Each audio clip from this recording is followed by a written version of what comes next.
bunny hopping is a real thing. If you're new to free motion quilting, you will have experienced the FMQ bunny hop.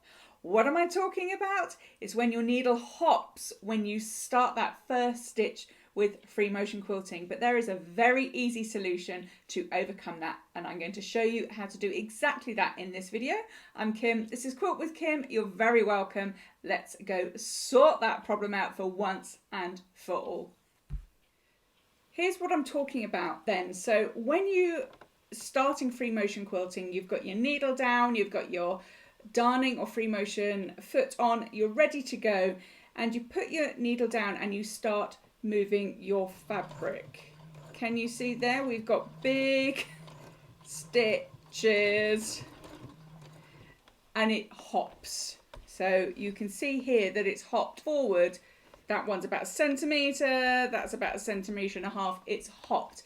And we don't want our free motion to start like that. We want a nice even line like it's done back here. So how do we do that? So let's just pretend we're starting a line here. This is really simple. So scribble this down, and this is your rule from now on. We start with our needle going up and down on the same spot. So I'm going to start without moving my fabric with my needle going up and down. You just want it going up and down on the spot a few times. So I don't know, 5 or 6 stitches maybe. So I'm going to start on the spot and then I'm going to move. And you will at that point not get any bunny hops.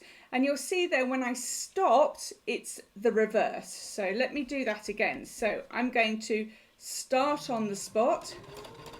I'm going to get moving, keeping your movement nice and easy. And as I come to stop, I'm stopping my fabric, I'm keeping my needle going, and then I stop my needle.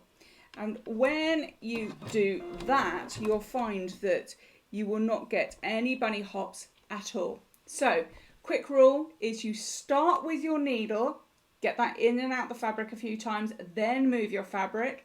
And when you want to stop, you're moving your fabric, you bring that to a still, you're keeping your needle going, and then you stop your needle. And that's all there is to it. And if you can get that into your habit of your free motion quilting, you can say goodbye to those bunny hops. Well, the bunnies are quite cute, aren't they? So, but we want to say goodbye to the bunny hops. I hope that has helped. I will see you next time. Bye for now.